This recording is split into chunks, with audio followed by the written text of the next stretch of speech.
eray waxsan liyo waanadii culimaada waxyaruun dhagayso aadamahan kala wareegiyo ku jira wadiyada wardigiyo tasbiixdiyo wuxuu ka gunuudo weedhaha culimada wanaagiyo samahan lagu bashay wargaysyada wacdigeenna diintiyo ummadii waanadane aan wada weelayno weedhaha culimada sida waqalka roobkiyo ku warabsha diinte u fura wareegyada dhiigo aan wada weelayno weedhaha culimada.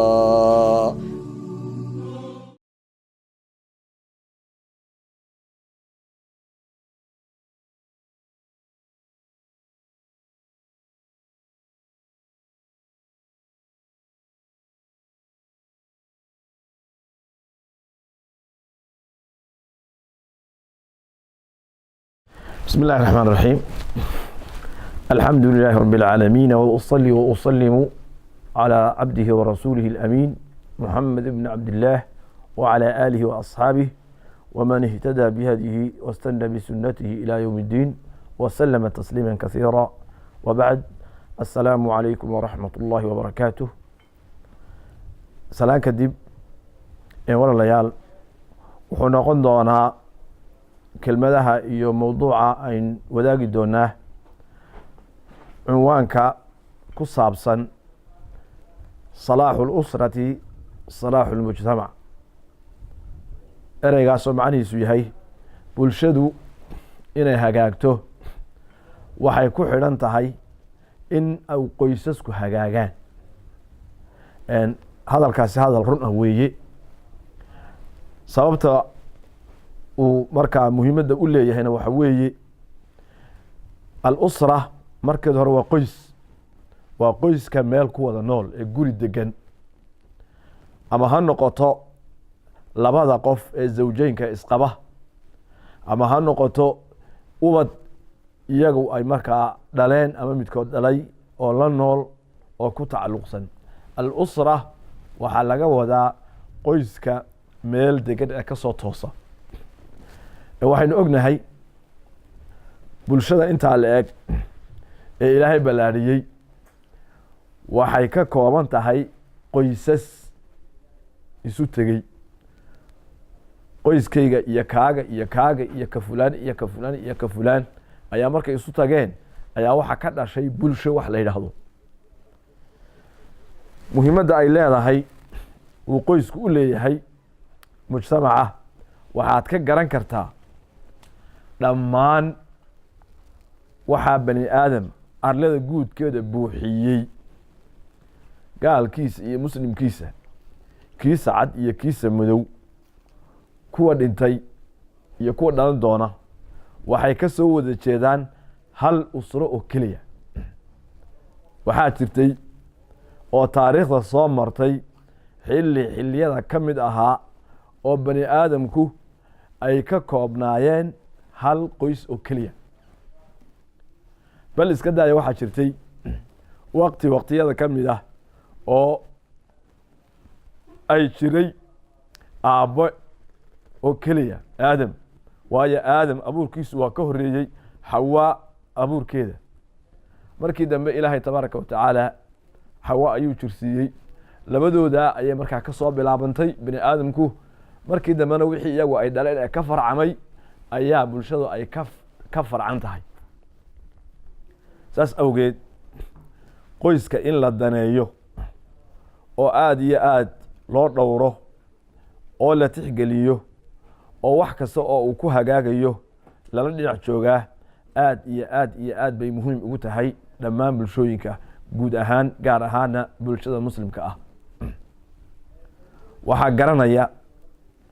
muhiimadda ay leedahay qoysku, waxaa garanaya qof kasta oo leexa jeclo ay kaga jirto bulshada. marka walaalayaal waxaynu isfaraynaa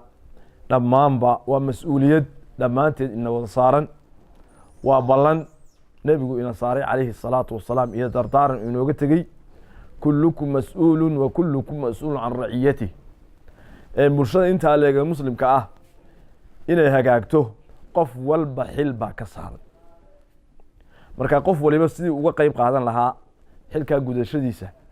arrin looga baahanya weeye waxaa markaa kow ka ah in qoysaska la daneeyo oo la islaaxiyo waxaaba suuragal ah oo laga yaabaa hal qof oo usro wanaagsan iyo qoys wanaagsan ka soo jeeda oo si wacan loo barbaariyey in ilaahayba bulshada intaa la-eg uu sababtiisa ku islaaxiyo ayaa dhici karta waxaa dhici karta hal qof oo faasid ah oo meel ka soo galay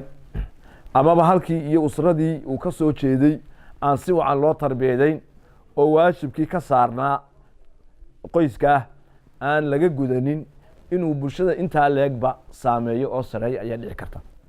saas awgeed qof kasta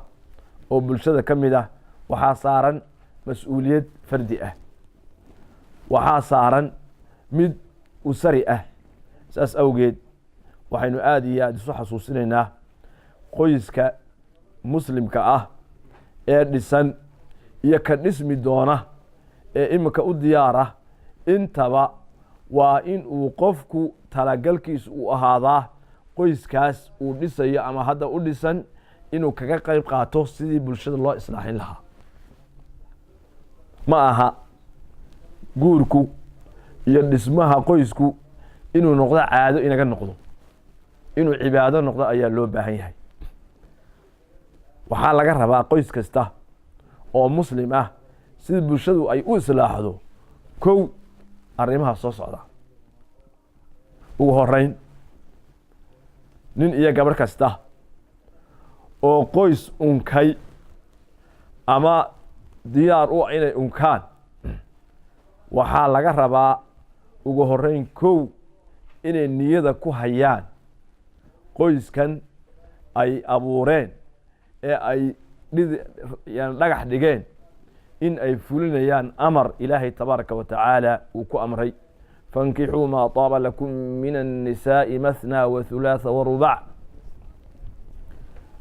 waayo ilaahay baa tabaaraka wa tacaala arrinkan iyo in qoysaska la abuuro in dadku isguursadaan waa amar xagga alle ka yimi subxaana wa tacaala qodobka labaad ee loo baahan yahay in qoys kastaaba iyo cid kastoo qoys uu ka dhexeeya ay niyada ku hayaan waxaa iyaduna ka mid a oo ay tahay inay dareenkooda ku hayaan inay fulinayaan amarkii nebiga calayhi الsalaatu wassalaam تزوجوا الولود الولود فإني مكاثر بكم الأمم يوم القيامة سو النبي مولانا عليه الصلاة والسلام يا معشر الشباب من استطاع منكم الباءة فليتزوج وأمر نبي النسية عليه الصلاة والسلام إلا قرسده وسنه نبي عليه الصلاة والسلام فمن رغب عن سنتي فليس مني واتي أكيدي صدح دينين إيس بلنصدي mid ka mid ah ayaa wuxuu markaa isagu go-aansaday in aanu guursan doonin ama ana falaa atasawaju الnisaa dumarka markaa meel baan arrintooda dhigaya saasuu yidhi markii loo sheegay nabiga calayhi الsalaatu wasalaam wuxuu nimankii waa u yeedhay mid walba ereygii ku habboonaa ayuu ku yidhi waxaana hadalkiisa ka mid ahayd faman ragiba can sunnatii falaysa minii guurku inuu ka mid yahay sunnadayda qofkii sunnadayda ka santaagaana in uu aniga dayre iga yahay baa nebigu sheegay calayhi الsalaatu wassalaam marka inaad niyada ku hayso qoyskan inaad ugu adeegto si aad u fuliso amarkii nebiga calayhi الsalaatu wassalaam qodobka saddexaad ee ay muhiimka tahay in uu qof kastaaba niyada ku hayo ama qoys kastaaba waxa weeye waa طalabu الnasl inaad niyada ku hayso in ilaahay tabaaraka wa tacaala ubad kaa beero ubad wanaagsan oo adiga ku anfaca oo isagu is anfaca oo bulshada muslimkaa anfaca in ilaahay kaa beero subxaana wa tacaala waa fursad aad iyo aad u muhiim ah in ilaahay uu ku siiyo walad saalixa taasina waxay ku imanaysaa in aad marka hore wuxuu ku iman lahaa qoyskiya aad samayso, markaad samayso kadibna sidii uu saalix ku noqon lahaa in aad dariiqeeda raacdo ayaa lagaa doonaya. qofka muslimka ah cimrigiisu waa kooban yahay, aad buu u kooban yahay. inta uu nool yahay,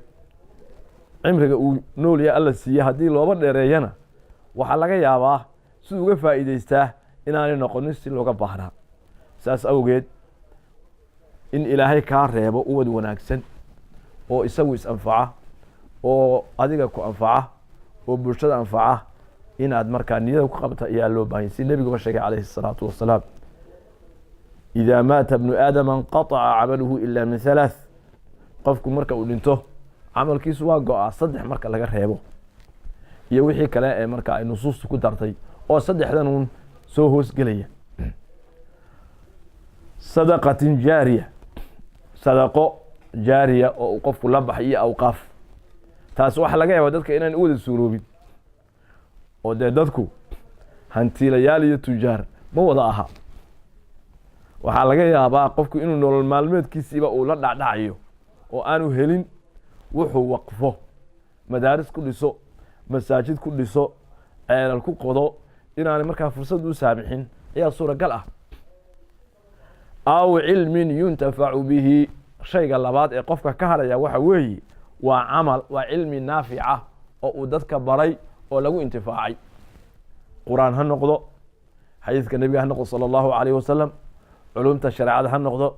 culumta kale maadiyaadka ee dadka anfacaya ha noqoto. taasna waxaa laga yaabaa inaanay dee dadka wada suuroobino, dee dadku wada culimo ma aha, dadku wada culimo ma aha, cilmina ma wada leh. inta cilmiga leh lafteedu ma wada bixiso cilmiga, oo waxaa laga yaabaa intaasoo cilmi leh oo aqoon leh oo haddana aan cidna sii barin ee cilmi waxay garanayeen ba la godgalaa inay jiraan baa suuragal ah. taana markaa dadku ma wada heli karaan. haddii ay taasi ku dhaaftay, waxaad haysaa fursad aw waladin saalixin yadcuu lah, in ilaahay kaa reebo subxaana wa tacaala qof wanaagsan oo kuu soo duceeya, oo adoo qabriga jiifa camalkiisu uu kuu socdo, iyaduna waa laga maarmaan. waxyaabaha qoysku markaa uu ku hagaagayo ee bulshaduna ay ku hagaagayso waxaa iyaduna ka mid ah ee loo baahan yahay in uu qoysku niyada ku hayo icfaafu nafs. adigan laftaadu inaad ku dhowrsoonaato, ama ninka ahaw ama gabadha ahaw. bani aadamka ilaahay tabaaraka wa tacaala waxaa jirta khariisa dabiica oo uu ku beeray, waa khariisatu shahwa. waxyaabaha ilaahay u abuuray ama kaa'inaadka alla abuuray waa kala duwan yihiin. qaar waa malaa'ig oo ilaahay tabaaraka wa tacaala shahawaadkaas alle iyaga waa ka dhowray oo ma laha. qaarkoodna waxa weeye waa bahaa'im, ama xoolo ha noqdo ama dugaag ha noqdo, iyaguna shahwada waa leeyihiin, laakiin si aan markaa waafaqsanayn. haddii eebba ku roon yahay sida bani aadamku u guto si ka duwan ayay u gutaan, oo waa aragteen. oo hadday noqoto inay markaa si marka aan haddii eebba ku roon yahay laga fiican yahay, ayaa ilaahay tabaaraka wa tacala noloshooda ka dhigay inay shahwoodkooda u gutaan. bani aadamku waa ka duwan yahay. bani aadamku qaabka ilaahay tabaaraka wa tacaala uu ugu talagalay shahwadiisa inuu ku guto waxa weye waa qaabka usariga ah. marka inaad arrintaa niyada ku hayso oo aad inaad ku dhowrsoonaato, oo waxyaabihii kale ee naftaadu ay ku daqaqami lahayd aad kaga dhowrsoonaato, waa salaax iyo hagaajin aad bulshada hagaajisay bay ka mid tahay. waayo waxaa laga yaabaa in shahwadaadu markaa qaab qaldan inaad u gudato ay markaa keensato, taasina markaa ay bulshada nabar ay ku noqoto iyo waxyeelo ay ku noqoto. marka in icfaafu nafsi looga qasdiyo guurka arrin muhiima weeye, waana si nabigu sheegay calayhi الsalaatu wasalaam, fainahu agadu lilbasari wa axsanu lilfarj. qodobka saddexaad aan idhaahdo qodobka shanaad miya waxa weeye inaad uga qasdido icfaafu طaraf الآkhar dhinaca kale adiga mooyaane yani dhinaca kale hadduu ninku yahay zawjada haddaad zawjadii tahay zawjka isaga laftiisa inaad markaa ku dhowrto bulshada waxtar bay u tahay oo isaga waxtar ayay u tahay watacaawanuu cala albiri waataqwa walaa tacaawanuu cala alismi waalcudwaan maqsadka iyo ujeeddada lixaad ee guurka ay tahay in ay qoysku niyada ku hayaan waxa weeye binaau lusrati asaalixa in ay qoyska ay dhisayaan inay noqoto qoys saalixa oo bulshada muslimiinta ay ugu adeegayaan dhankooda ay ugu adeegayaan oo mas-uuliyaddii bulshadan ka saarnayd ay ku gudanayaan walaalayaal qoysku inuu hagaago waxay aad iyo aad iyo aad iyo aad qayb uga tahay bulshada inteeda kalena inay hagaagto waxaa og tihiin cid kasta oo rabta inay bulshada muslimka ah mijaxaabiso nolosheeda iyo dhaqankooda iyo akhlaaqdooda iyo diintooda intaba raba inay mijaxaabiyaan meesha ay ka weeraraan waxa weeyaan waa qoyska meesha ay rabaan inay ka fasaadiyaan ee qoyska laga fasaadiya bulshada waxa weye waa qoyska weeye saas awgeed in loo dhugmo lahaado oo arrintaa dareenkeeda la qabo oo ubadka la tarbiyadeeyo oo ilaahay tabaaraka wa tacaala wاrajulu raacin fii ahli beyti wamas-uulun can raciyati nin haddii aad tahay inaad ku dadaasho ciddaas usrada ee ilaahay uu mas-uulka kaaga dhigay hadhowna lagu weydiin doono in aad ku dadaasho dadaalka aad ku dadaalaysaana aada niyada ku hayso inay tahay bulshadii oo aad ku dadaalayso waxaa maxaasinta iyo wanaagyada shareecadeennu ay leedahay ka mid ah ee ku tusinaysa qoyskaasi ama qoyskaa muslimka ahi halka uu bulshada kale ugu jiro waxaa ku tusinaya in lagu yidhi ninow adigoo reerkaagii dhisanaya oo labadii qof ee isqabay ay shahwadii ilaahay tabaaraka wataala labadooba ku beeray ay gudanayaan ayaa haddana lagu ajar siinaya wa fii budci axadikum sadaqa nebigu wuxuu uhi calayhi الsalaatu wasalaam qofkiin markuu shahwadiisa gudanayo nin ha noqdo gabadh ha noqdo ee kayfiyad xalaala uu u gudanayo sadaqad bay u tahay baa nebigu yihi salى اllahu alayh wasalam saxaabadii ba waxa weydiiyey oo ma anagu dantayada rabna inaanu gudano ayaa weliba ajarna laga siinaya nebigu wuxuu uhi calayhi الsalaatu wasalaam waxaa ka warantaan haddii uu markaa meel xaaraama ku gudan lahaa akaana calayhi wisruun dembi ma ka fuuli lahaa qaaluu nacam ha wuxuu ihi mar haddii ay xaaraanta dembi ka soo gaari lahaa xalaashana ajar buu ku helaya arrintaa macnaheedu waxa weeye isticmaalka labada qof ee isqabaa ay markaa shahwadooda ilaahay tabaaraka watacaala uu ku beeray ay si xalaala u gudanayaan waxaa weeye waxqabad iyo waxtar ay bulshada u hayaan maxaasinta shareecadeenna waxaa ka mid a in nebigu calayhi الsalaatu wasalaam uu inoo sheegay qofku wax uu bixiyo ama meel uu wax ku bixiyo meesha ugu mudani waxa weeye inuu ubadkiisa iyo ehelkiisa ku bixiyo sacd bn abi waqaas kama fi صaxiix wuxuu ku yihi nebigu calayhi الsalaatu wasalaam wainaka lan tunfiqa nafaqaة tabtagii biha wajha allahi ilaa ujirta calayha xataa maa tajcalu fi imra'atik wax kastoo nafaqo ah ood ilaahay dartii u bixiso oo aad wejiga ilaahay ku doonayso ajar baad ka helaysaa hana ahaado waxa aad markaa xaaskaa ku nafaqaynayso saasi la mid a waxaa muslim uu saxiixa ku wariyey min xadiidi thawbana mawla rasuuli lahi salى اllahu alayh wasalam inuu nebigeenu yihi calayhi الsalaatu wasalaam afضل dinaarin yunfiqhu الrajulu دينار ينفقه على عياله شلن وقف بحيه waxaa u fadli badan shilin uu ku bixiyey caruurtiisa korinteeda bal haddaday waa waajibkii ku saarnaa wa cala almawluudi lahu risquhunna wa kiswatuhun waa waajib ilaahay uu ku saaray subxaana wa tacala oo aad gudanayso waa ubadkaagii oad korinayso haddana waxaa lagu yidhi waxa aad ku korinayso aad ku bixinayso meel wax lagu bixiyo waa halkii ugu mudnayd taasi waxay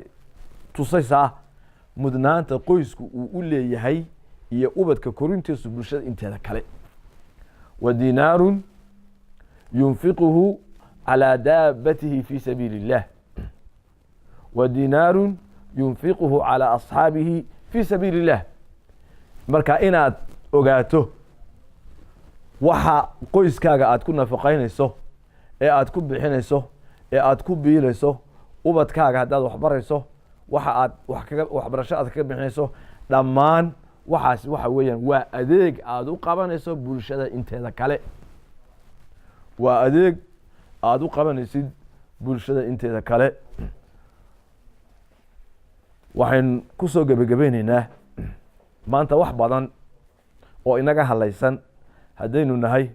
bulshada muslimiinta ah waxay inooga halloobeen oo sabab u ah waxay inooga hadlaysmeen oo sabab u ah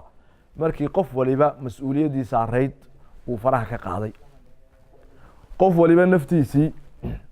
uu u fekeray qoyska mas-uuliyaddiisii ay dayacantay markii qofku uu dayacmay ayaa qoyskina dayacmay markii uu qoysku dayacmayna bulshada inteedii kale ayaa dayacantay saas awgeed waxaynu isxasuusinaynaa qofku muslimka ahi waa gurigaa hadda aynu fadhino jaajuur buu ka kooban yahay qof waliba wuxuu ka dhigan yahay xabad jaajuur ah oo gurigaa ku dhisan haddii ay meeshiisu markaa dalooshanato oo ay meesha ka maqnaato qofkaasi bulshadii waa ka maqan yahay jaajuurkaasi markuu is yimaado ayaa qolkii dhismaya qolkaasi markuu dhismana guriga intiisa kale ayaa dhismaysa gurigii markuu dhismana guryo kale ayaa ku soo biirayo dabeedna waxaa samaysmaysa magaaladii iyo wadankii iyo dalkii baa samaysmaya marka in xilkaas la qaado oo qof waliba uu halkiisa ka guntado oo qofku naftiisa markuu islaaxinayo uu ku talagalo inuu bulshada shaqo u hayo oo usradiisa iyo qoyskiisa markuu ka shaqaynayo uu dareensanaado inuu bulshada u adeegayo oo bulshada markuu u adeegayo uu dareensanaado inuu wax la wada leeyahay uu qabanayo kelmadda ugu dambaysa waxaan jecelahay inaan ka dhigo arrin ina dareensiin karta mas-uuliyadda qofka muslimkaa saaran waxaa dhacday waqtiyada ka mida oo ah xilligii dee dowladda muslimiintu ay dhisnayd ee muslimiintu markaa hadhkii khilaafada ay hadhsanayeen wax kastaba ha u qabatee qarnigii 10aad meelahaas ayaa nin sultaan ah ama amiir ah oo dadka muslimiinta u talinayey axmed alawal baa la odhan jiray oo salaatiintii cuhmaaniyiinta ayuu ka mid ahaa nin runtii itaalkiisa dadaalayey ayuu ahaa suu bulshada uga adeego dabeedna wuxuu arkay tacabkiisii oo xasilila isagoo dadaalaya oo dadkii la shaqaynayay markaa ay dadaalayaan oo aada loo dadaalayo oo haddana waxqabadkii aanu sidii loo baahnaa u midho dhalinin arrintaas wuxuu damcay inuu markaa culimadii kala tashado nin sheekh ah oo maxamed ibn sacdidiin la odhan jiray oo markaas booska fatwada ee khilaafada hayey sheikhulislaam baa la odhan jiray markaa booskaa qofka haya ahaa ayuu waraaq u soo qoray wuxuu ku yidhi waa dadaalaynaa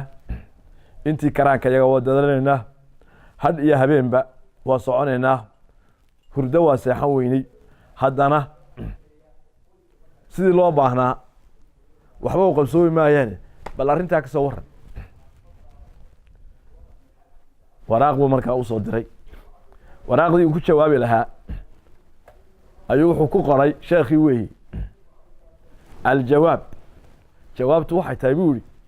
maa lii walihada alamri